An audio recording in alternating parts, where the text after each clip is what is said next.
Good morning, everyone. In the last class, we have seen the importance of the data visualization using Matplotlib and the other tools like a CBIT. Basically, data visualization is a powerful tool for exploring and presenting the data in a clear and understandable way. In Python, Matplotlib is now the popular tool for creating statistic data to be visualized in a static, animated, and interactive way. To get started with, let us see how we can draw how we can plot the line using Matplotlib. So here we have the library Matplotlib. Import a matplotlib.pyplot module, and then as it as a PLT object.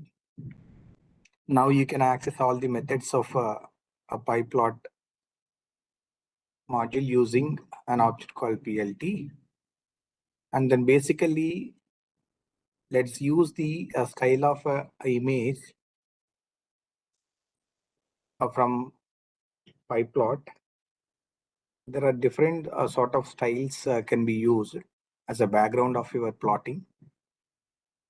Basically, the classic will be the normal way, a plain one, which is generally used. But in order to understand how it is distributed, we will be using Seaborn weighted grid. You can see here. This is how your grid looks like. And then figure is a method, and then which creates the figure of the plotting.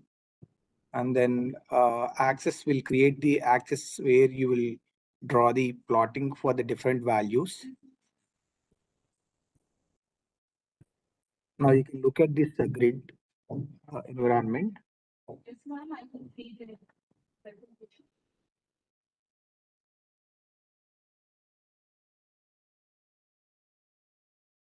Yeah, so let us take a small example. Let me take a one-dimensional array of 1,000 values from 0 to 10. 1,000 values will be generated with an equal distance. Now let us take a line equation y equal to mx plus c. Now here I just take then y is equal to sinusoidal values of every x element. Let me take x is an array, and then I find the y values of for every corresponding x value, the sinusoidal formula. Now when I use plt.plot or the ax.plot, both look similar, but there is a little difference. I'll discuss the difference about it. So when you use a plot, the first argument is a x values, and second argument is a y values. Now you can see on the grid. So I've got a sine wave as a result of the sinusoidal function.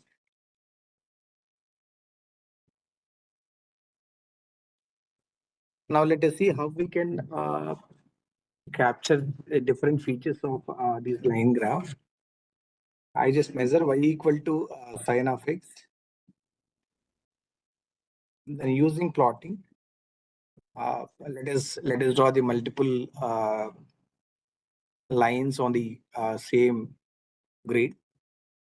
Now by default, when you use a single line, it takes blue color as a default color of line or any object which you are drawing on the grid.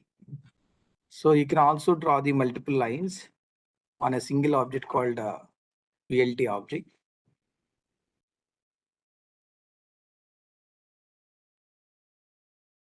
So not only that, you can adjust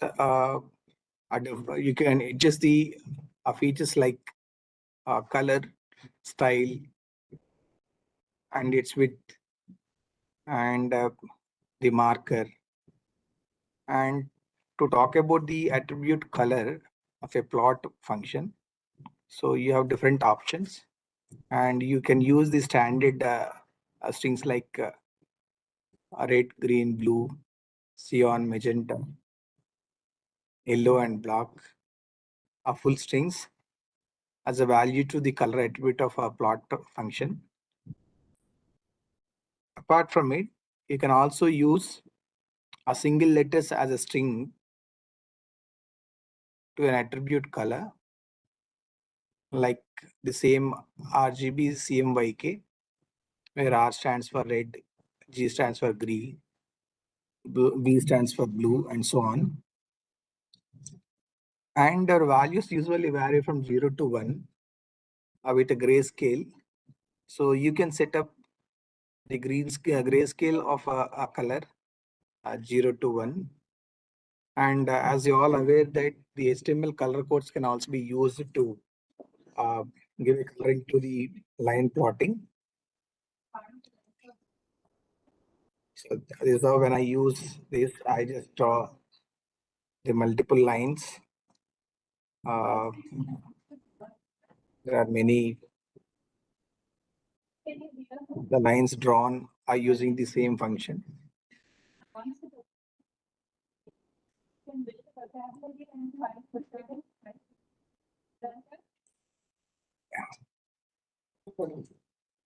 So not only that, you can also set the styles for these lines. Lines can be solid lines, dotted lines, dashed lines, and so on. You can also use the combination of the dots and dashes. And these are the equivalent things where solid, you can use a solid dots and then single dash, double dash, or the dash followed by dot or dot followed with the dash. You can use a string as a value to the attribute, or you can use a marker as a value to the attribute called line style.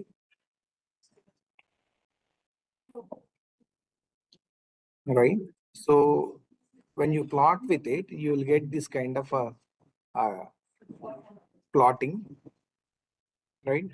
This looks exactly the straight line side because the y equal to x plus, mx plus c, where m is 1 here, and then c is some constant, right? So similarly, now you can see I can also together use both the marker and then style together without mentioning the attribute as a third argument. If you just pass the combination of the style and then color as a string, a collective string as a third argument to the plot function, it recognizes the combination of the style and then color as a single string. Now you can see this is also quite possible. You can just plot the lines like this using the same plot function. Yeah.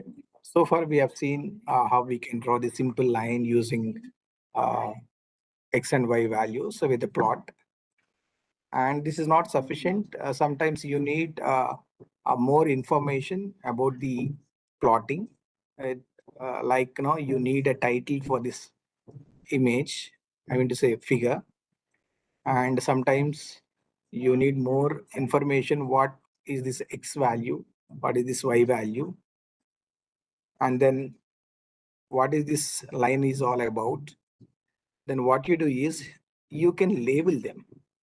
So to label them, you also need to fix what is the lower value, what is the higher value along the x-axis or along the y-axis. So here we have other methods like x limit and then y limit. X limit takes the two parameters. One indicates the lower bound, the other indicates the upper bound. And similarly for the y-axis, y limit helps you to set the lower bound and then upper bound of y values. Not only this, you can also label. Let us see how you can give the label.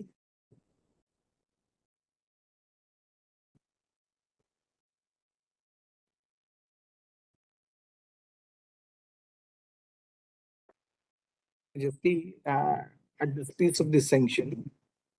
So I just wanted to give title to a plot or label to an axis, or simply the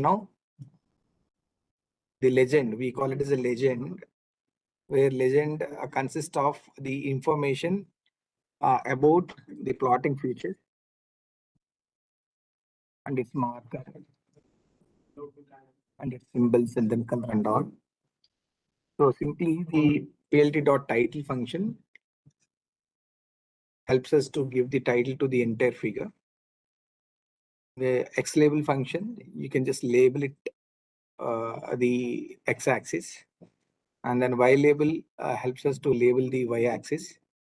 Here, when I just run this piece of code, you get the label, no?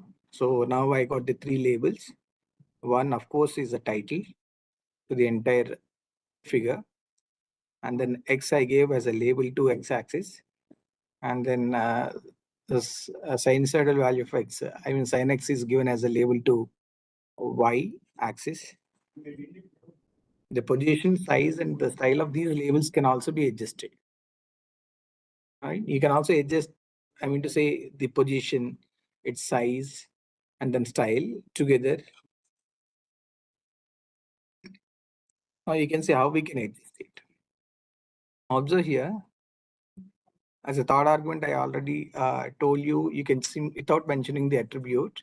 You can also directly give the combination of the style and color as a third argument, and it considers automatically, where you can also externally mention.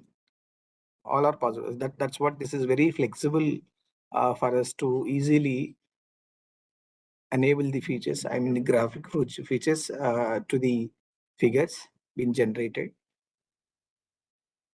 Right now, when I execute this dot legend, by default the legend created on the right top of the figure by default. Now you can see here this green line is actually representing the sin x values, and then this dotted line indicates the cosine x values of every x. Right? If you want, you can also give labels. Okay.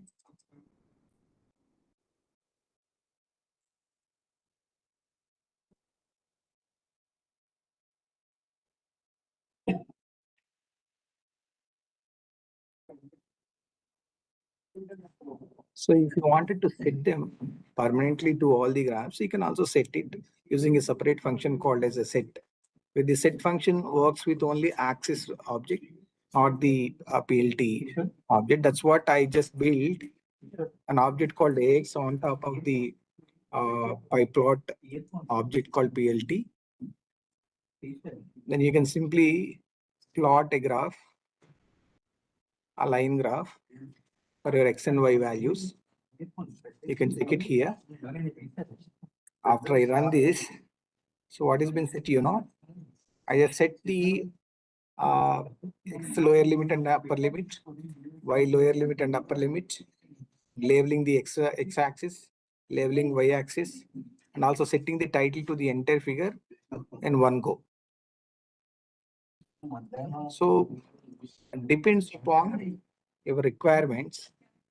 You will be using the different functions with the different options to adorn the figure. So this is a simple line that we can plot using Matplotlib pyplot module.